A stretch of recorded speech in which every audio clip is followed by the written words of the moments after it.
سے ڈیزائن کی گئی ہے کہ آج کا سپر کمپیوٹر بھی اس کمال کوڈنگ کے سامنے زیرو ہے۔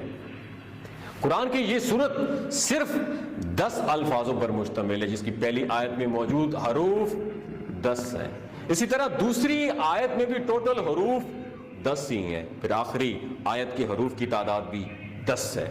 وہ حروف جو اس سورت میں صرف ایک دفعہ آئے ان کی تعداد بھی 10 ہے، اور اس پوری سورت میں سب سے زیادہ تکرار سے جو حرف آیا ہے وہ حرف ہے الف، جو 10 دفعہ آیا ہوا ہے۔ اس سورت کے تمام آیات کا دی اینڈ اختتام حرف را پر ہوتا ہے، جو کہ حروف ہجا میں 10ویں نمبر پر شمار ہوتا ہے۔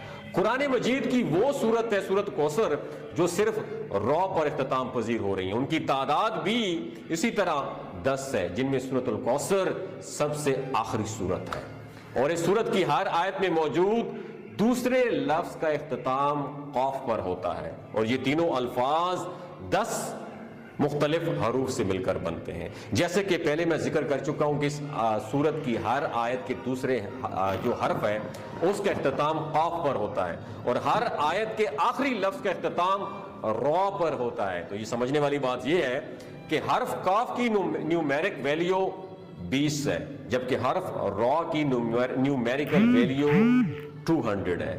تو 200 کو اگر آپ 20 کے ٹیبل میں دیکھیں گے تو یہ بنتا ہے 10۔ قرآن کی باقی صورتوں کی طرح سورت الکوثر کی ابتدا بھی بسم اللہ الرحمن الرحیم سے ہوئی ہے۔ اب غور کریں کہ بسم اللہ الرحمن الرحیم کے آخر اور ابتدا دونوں طرف سے آپ دیکھیں تو اس میں موجود حرف را کا نمبر 10 مرتبہ آتا ہے، جبکہ صرف بسم اللہ میں موجود حروف کی تعداد بھی 10 ہی ہے۔ پورے قرآن پاک میں صرف 2 صورتیں ایسی ہیں جن کا آغاز انا سے ہوا ہے اور جن کا اختتام را پر ہوا ہے۔ پہلی صورت کا نام سورت القدر ہے جو قرآن میں 97 نمبر پر آتی ہے، اور آخری سورت الکوثر ہے جو قرآن کریم میں 108۔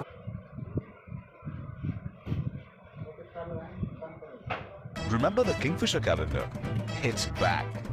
Excuse me. This time, we are bringing it back. And it's The game flip. Yeah.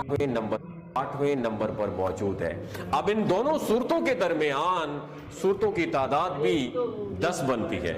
قرآن کی 97ویں صورت یعنی سورت القدر میں حروف را 10 مرتبہ آیا ہے، جبکہ سورت القدر جس کی ابتدا قرآن میں انا سے ہوتی ہے، اور سورت الکوثر قرآن میں موجود دوسری صورت ہے جس کا آغاز حرف انا سے ہی ہوتا ہے۔ تو ان دونوں صورتوں کے درمیان صرف 10 آیات ایسی ہیں جن کی ابتدا انا سے ہوتی ہے۔ اسی طرح سورت القدر کی آخری آیت سے لے کر قرآن کی سب سے چھوٹی سورت یعنی سورت الکوثر کی پہلی آیت تک قرآن میں صرف 10 الفاظ ایسے ہیں جو حرف را سے شروع ہوتے ہیں۔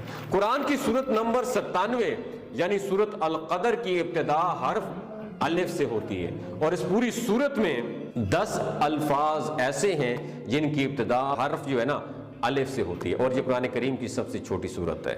جب میں نے اس کیلکولیشن کے اس حیرت انگیز اور حیران کن ترتیب کے بارے میں یہ جانا جو یہ ثابت کرتی ہے کہ یہ الفاظ کسی انسان کے نہیں ہو سکتے، اور یہ شان صرف اللہ کی ہے جس نے اس چھوٹی سی صورت میں ایسی ترتیب سے الفاظوں کو جمع کیا کہ جس ترتیب کو دنیا کا ایک سپر کمپیوٹر بھی حل نہیں کر سکتا۔ اب آپ سوچیں کہ یہ تو قرآن کی سب سے چھوٹی صورت ہے، تو قرآن کی باقی صورتوں میں کتنی کیلکولیشنز موجود ہوں گی۔ یقیناً آپ کی سوچ کام کرنا چھوڑ دے گی جب آپ اس بارے میں سوچنا شروع کریں گے، اور اسی لیے اللہ تعالیٰ قرآن مجید میں فرماتا ہے کہ ہم نے اپنے بندے پر جو کچھ نازل کیا ہے اگر تمہیں اس میں کوئی شک ہو تو اس جیسی ایک صورت ہی بنا کر لے آؤ۔ اگر یہ ویڈیو آپ کو اچھی لگی دوسروں کے ساتھ ضرور